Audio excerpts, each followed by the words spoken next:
2018 में स्थानांतरण किए गए थे और उसका एक आदेश जारी किया गया था कि तृतीय श्रेणी अध्यापक स्थानांतरण हेतु जिला परिवर्तन की स्थिति में कार्मिकी वरिष्ठता विलोपन का सहमति पत्र लिया गया था और उस सहमति पत्र के आधार पर उनकी वरिष्ठता विलोपित हो गई थी।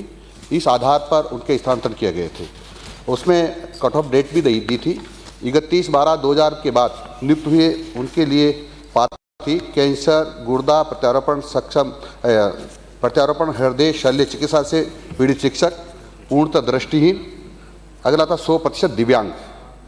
और 31/12/2012 से पूर्व नियुक्त किए उनके लिए पात्रता थी असाध्य बीमारी से पीड़ित, कैंसर, गुर्दा, हृदय, पूर्णतः दृष्टिहीन या 70% से अधिक दिव्यांग, स्वयं के बच्चे दिव्यांग हो, मंदबुद्धि हो, बच्चों को असाध्य बीमारी हो, कैंसर, हार्ट, ब्रेन ट्यूमर की, महिला अध्यापिका या उनके पति उक्त बीमारी से पीड़ित, विधवा हो, प्रतिक्रिया हो।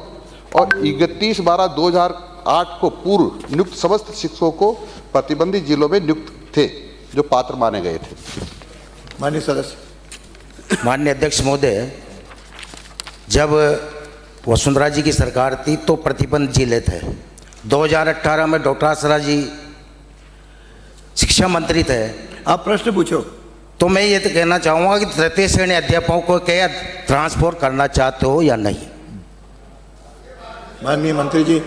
माननीय मंत्री जी, मैंने पहले ही निवेदन किया है कि तृतीय श्रेणी अध्यापकों को ट्रांसफ़र करने का कोई प्रावधान नहीं होता है। फिर भी उस तत्कालीन सरकार ने एक इस प्रकार से कट ऑफ डेट देकर के रास्ता निकाला था और इस पर अभी हमारी जो स्थानांतरण नीति है वो प्रक्रियाधीन है। मैंने पहले ही उत्तर में बताया गया है और स्थानांतरण नीति जो फाइनल होगी उसके आधार पर आगे विचार करेंगे। माननीय अध्यक्ष जी, मेरा पहला तो क्वेश्चन यही है कि माननीय मंत्री जी ने कहा कि तृतीय श्रेणी के कोई प्रावधान नहीं होता ट्रांसफरों का।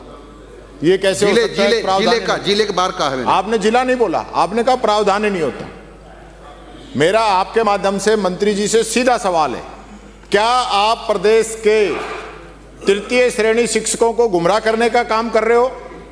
आपने अपने बजट, आपने पार्टी के घोषणा पत्र में ये कहा था कि हम इसकी स्थानांतरण नीति बनाएंगे। आधा समय बीत चुका है, 2.25 साल से ऊपर हो गए। नीति कब बनेगी? कब इनके ट्रांसफर होंगे? आप कोई टाइमलाइन देना चाहेंगे? टाइमलाइन है कोई? बैठिए, समय सीमा है? हाँ बैठे, देता हूं। उत्तर आने दीजिए। माननीय अध्यक्ष महोदय, भारतीय जनता पार्टी के सरकार के समय तो 2200 के ऊपर ट्रांसफर्स किए गए थे, लेकिन कांग्रेस के राज में तो एक भी नहीं किए, एक को भी राहत नहीं दी। हम तो फिर भी विचार कर रहे हैं। क्यों नहीं किया विचार आप लोगों ने? क्या कर रहे थे? कहाँ चले गए थे आप लोग? क्यों नहीं चिंता की उनकी? हम चिंता करेंगे। अगला प्रश्न है श्री राजेंद्र।